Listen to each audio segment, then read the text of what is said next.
नमस्कार मित्रों, आप सभी का स्वागत है मेरे चैनल यूथ कॉर्नर में। और भगवान शिव के चरणों में शत शत नमन और वंदन करते हुए आज मैं आपके समक्ष मेरी वीडियो सीरीज़ का दूसरा वीडियो प्रस्तुत करने जा रहा हूं, जिसमें मैं आपको बताऊंगा 12 ज्योतिर्लिंगों में से एक श्री मल्लिकार्जुन ज्योतिर्लिंग के बारे में।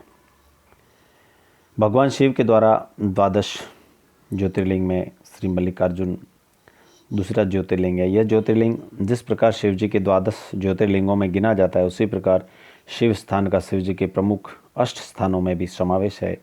2-2.5 हजार साल से प्रसिद्ध इस शिव स्थान की महिमा का वर्णन पुराणों में भी मुक्त कंठ से किया है।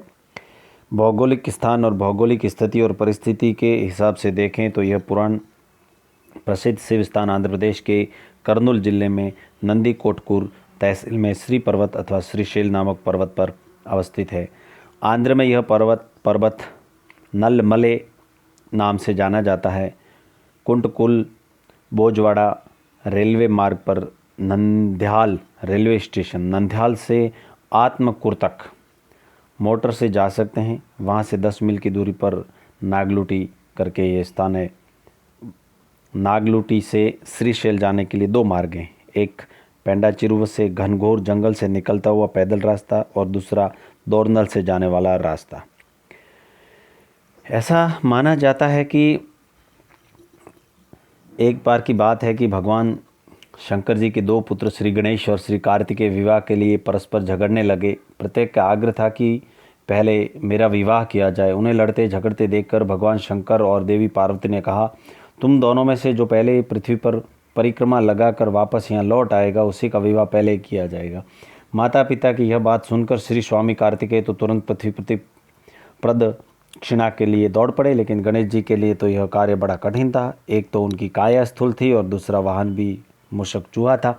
भला वे दौड़ में स्वामी कार्तिकेय की बराबरी किस प्रकार कर पाते, लेकिन उनकी काया जितनी स्थूल थी, बुद्धि उसी के अनुपात में सूक्ष्म और तीक्ष्ण थी। उन्होंने अविलंब पृथ्वी परिक्रमा का एक सुगम उपाय खोज निकाला। सामने बैठे माता पिता का पूजन करने के पश्चात उनकी 7 प्रदक्षिणाएं करके उन्होंने पृथ्वी प्रदक्षिणा कार्य पूरा कर लिया। उनका यह कार्य शास्त्रानुमोदित था। पृथ्वी का चक्कर लगाकर स्वामी कार्तिकेय जब तक लौटे, तब तक गणेश जी सिद्धि और बुद्धि नाम वाली 2 कन्याओं के साथ विवाह हो चुका था। उन्हें क्षेम तथा लाभ नामक 2 पुत्र भी प्राप्त हो चुके थे। यह सब देखकर स्वामी कार्तिकेय अत्यंत दुखी हो गए। माता पार्वती वहाँ उन्हें मनाने पहुंची। शंकर भगवान यहाँ पहुंचकर ज्योतिर्लिंग में रूप में प्रकट हुए और तब से मल्लिकार्जुन ज्योतिर्लिंग के नाम से प्रख्यात हुए।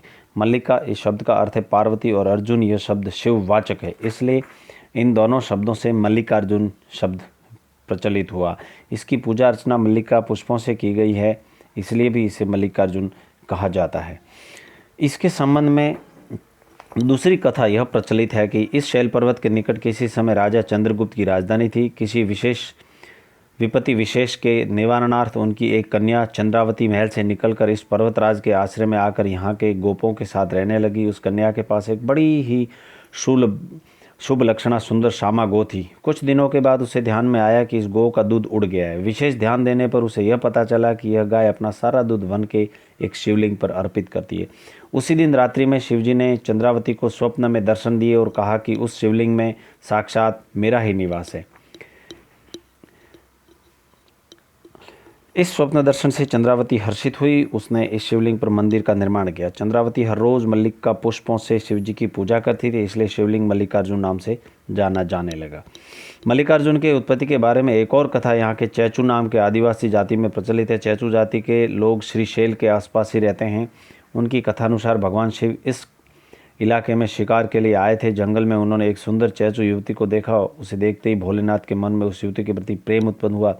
शिव जी उस युवती के साथ जंगल में ही रहने लगे और कालांतर में उन्होंने उससे विवाह भी किया। इस चैचू युवती माता पार्वती ही थी। यहाँ के चैचू लोगों ने शिव पार्वती को इसी वन में रहने का आग्रह किया। अपने भक्तों की इच्छा के लिए भगवान शंकर ने यहाँ सदा के लिए वास्तव्य किया। यहाँ के पावन परिसर में भोलेनाथ वनवासी बनकर रहने लगे। मल्लिकार्जुन की स्थापना के बारे में एक तीसरी कथा भी प्रचलित है। एक बार पंडुपुत्र अर्जुन तीर्थ यात्रा करते हुए कदली वन में आए। धनुर्विद्या में प्रवीण होने के कारण शिवजी ने उनकी परीक्षा लेनी चाहिए। शिवजी ने एक भिल्ल करात का रूप लिया और वे एक जंगली सुअर के शिकार करने के लिए उसके पीछे दौड़े। जंगली सुअर को देखते ही अर्जुन भी उसकी शिकार करने के लिए उसके पीछे पीछे दौड़ पड़े। शिवजी और अर्जुन इन दोनों के तीर एक साथ इस सूअर को लगे, इसलिए दोनों उस शिकार का अपना अधिकार जताने लगे।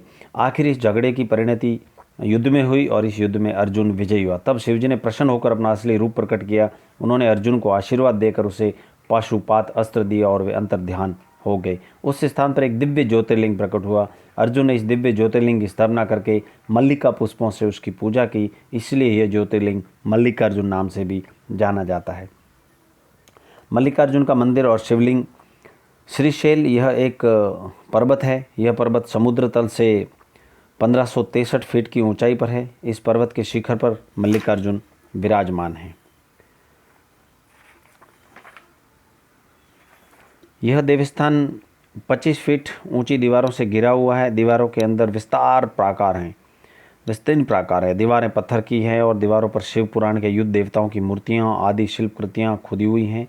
मंदिर में 3 गोपुर है। उत्तर दिशा में गोपुर है जो ऊंचा और शिल्प प्रकृति का उत्तम नमूना है। मल्लिकार्जुन जी का शिखर गोपुरों से भी ऊंचा है। इस मंदिर का निर्माण 8वीं सदी में हुआ। मंदिर के उत्तरी में वृद्ध मल्लिकार्जुन का मंदिर है जिसका निर्माण 7वीं सदी में हुआ। मुख्य मंदिर की पिछली और माधवी ब्रह्मरांभा देवी का मंदिर है। यह देवी काली माँ का एक रूप है। महिषासुर से युद्ध करते वक्त काली माँ ने भंवरों से लदे हुए कमल पुष्पों की माला पहनी हुई थी, इसलिए इसे ब्रह्मरांभा देवी कहा जाता है। शिवरात्रि के बाद ही इस देवी का उत्सव होता है। यह देवी महेशूर के धनगर समाज की कुल देवता है।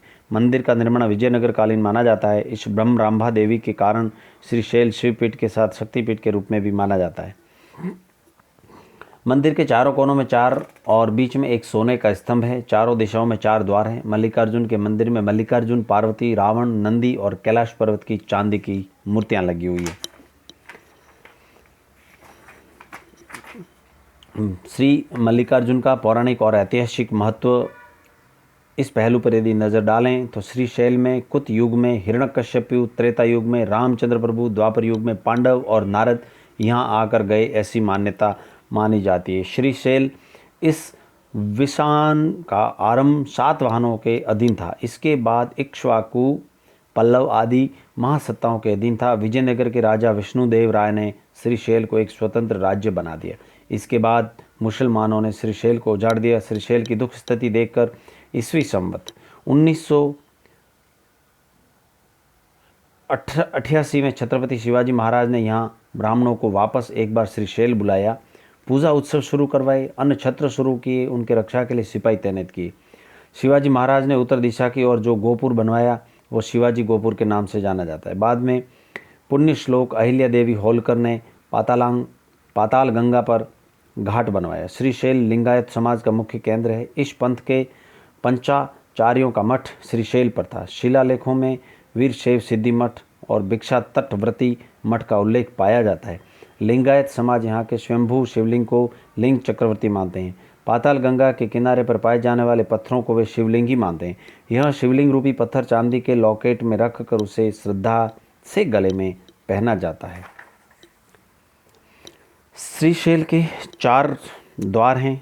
त्रिपुरांतक जो पूर्व में द्वार है, सिद्धवट्टक दक्षिण द्वार है, अत्यमपुरम पश्चिम द्वार है, उमा महेश्वरम उत्तर द्वार है। इस मल्लिकार्जुन शिवलिंग और तीर्थ क्षेत्र की पुराणों में अत्यधिक महिमा बताई गई है। यहाँ आकर शिवलिंग का दर्शन, पूजन अर्चना करने वाले भक्तों की सभी सात्विक मनोकामनाएं पूरी हो जाती हैं। उनकी भगवान शिव के चरणों में स्थिर भक्ति हो जाती है। दैहिक, वैदिक, भौतिक सभी प्रकार की बाधाओं से वे मुक्त हो जाते हैं। भगवान शिव की भक्ति मनुष्य को मोक्ष के मार्ग पर ले जाने वाली है। धन्यवाद। जय शिव शंकर भोलेनाथ।